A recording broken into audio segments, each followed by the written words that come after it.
pag-usapan po natin, ano? Ito hong sinabi po ni Yusek Castro, ano, na ayaw po ng Pangulo ng impeachment ni Vice President Sara Duterte dyan po sa Senado, ano po, no? Sinabi po yan ng Palace Press Officer, ano, nung nakarang araw po, ano, mga kabida.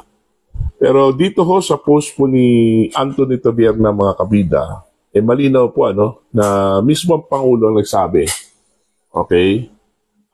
Posted po ito ni Anthony 16 hours ago sa kanyang Facebook account. Okay? Ang sabi po niya dito, ano, PBBM, may mensahe para sa gabinete kaugnay ng impeachment ng bise. Serbisyo muna ang atupagin. Ayun. Ito hindi lang po mensahe. Inutusan daw niya ang kanyang gabinete, ano, na atupagin ang serbisyo ayon po sa isang insider mula sa palasyo po ng Malacanang, no, mga kabida. Ang tanong po dito, ano po ang kaugnayan ng gabinete, ano, ng Pangulo dito po sa impeachment po, ano, ni Vice President Sara Duterte? Pagkakalam ko po, ang involved po dito is ang Senado, House of Representatives, ano? Wala hong role ang gabinete po ng Pangulo dito. So, ibig sabihin po, useless pa rin yung kanyang mensahe kung totoo man ito, ano, mga kabida. Na inatasan niya yung mga miyembro ng gabinete po niya na atupagin muna ang serbisyo, ano? Okay? In fact, mismo yung House of Representatives nagpalakas po ng kanilang prosecution team. Kinuha ho nila, mga kabida, ito hong si dating Justice Secretary at Senador Leila de Lima bilang miyembro po ng kanila pong prosecution team matapos pong manalo yung kanya hong party list, ano? At maging ito hong si Attorney Chel Jukno, kabilang na po sa prosecution team po ng House of Representatives dito, mga kabida. At mayroon pong sinabi po si House Speaker Martin Romualdez na parang ipupush talaga ng House ito kung impeachment po, ano, ni VP Sara dyan po sa Senado, ano. Kasi ho, parang confident masyado ito kung si Speaker, Okay? Dito ho sa impeachment po ni VP Sara, ano. Okay? So, ano pong silbi dito ho sa statement po ng Pangulo, kung totoo man po ito, mga kabida?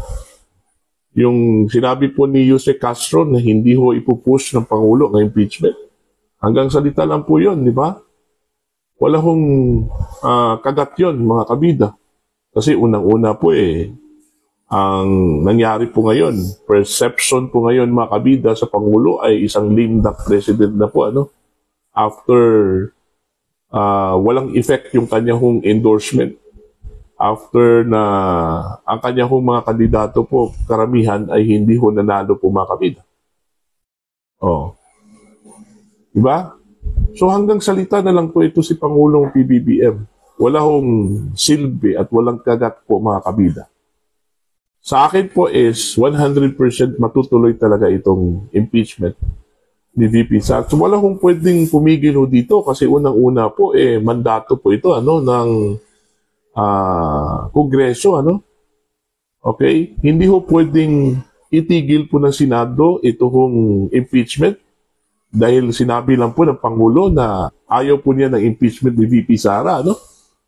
Remember, ito hong Senado at House of Representatives magkaiba po ito, mga kabida, sa Office of the President, ano? Iba-iba yung kanila pong sangay ng gobyerno, ano, mga kabida. So hindi ho pwedeng utusan ng Pangulo, ano, ito hong Senado at saka itong House of Representatives, itigil nyo yan. Kasi ayaw po ng impeachment ni VP Sara. Hindi yun. Hindi yun mangyayari po, ano, mga kabida. Once na mayroon na pong na-file na impeachment, at na isumitin na po sa Senado, tuloy-tuloy na po yan. Okay? Gagawin talaga ng mga senador yung kanila pong mandato na naaayon po sa ating saligang batas, ano? Na itatry po nila ang anumang impeachment case na naihain po sa kanila, no, mga kabida ng House of Representatives. Oh. So ito, walang silbi po ito. Yung pahayag po ng Pangulo, kung totoo man po ito, mga kabida, no? Wala po itong silbi. Okay? Lalong-lalo na po ngayon. Okay? Na may perception po, ano, na magiging lame duck president na po ito pong si Pangulong Ferdinand Bongbong Marcos. Matapos pong lumabas, mga kabida, na hindi na po naging epektibo yung kanyang endorsement. Ibig sabihin po, hindi na po naniniwala yung taong bayan po sa kanya, no? Dito ho sa pag-endorso po niya sa kanya hong mga kandidato. Kasi malinaw po, ano, sa resulta po ng eleksyon, isa, wala hong pumasok, mga kabida, sa kanya hong kandidato, ano, sa kanyang sariling partido. Diyan po sa Senado, ano? Okay? At yung kanyang inendorso pong mga kandidato sa iba't ibang mga partido, ano, itong Alyansa para sa Bagong Pilipinas, 5 lang po yung pumasok, ano, mga kabida. Okay? Yung pumasok po, kilalang kilala na po yan. At sa palagay ko po, hindi na po kailangan ng endorsement ng Pangulo yan, ano? Okay? Makakatayo na po yan sa sarili nilang paa, ano? Mga kabida. So, in short, wala hong epekto yung endorsement po ni President Ferdinand Bongbong Marcos. Okay. Maniniwala kaya yung kanya hong gabinete pa sa kanya na serbisyo muna yung aatupagin, ano? Wag ho itong impeachment. Sa palagay ko po, medyo mahirap, ano? Gaya ng sinabi ko po, nakikita na po ngayon na posibleng magiging lame duck president na po itong si PBBM. Okay. So, yun po, mga kabida, ano? Hindi ho natin inaasahan na ititigil po ng Senado yung impeachment. Okay? Hindi po natin inaasahan na ititigil po ng House of Representatives yung kanila pong mandato, ano, to prosecute the Vice President, ano? Okay? Ako, para sa akin, mas maganda na itutuloy po ito, ano? Para at least mawala yung mga speculations, yung mga pagbintang laban po sa Vice Presidente. Yun naman po ang gusto po ni Vice President Sara, na harapin po itong impeachment trial po, ano, laban po sa kanya. Kasi dito ho niya mapapatunayan po, mga kabida, na lahat ng mga akusasyon laban po sa kanya ay hindi ho totoo. Okay? Gusto ko pong ipamukha ng Vice Presidente doon po sa mga accusers niya, ano?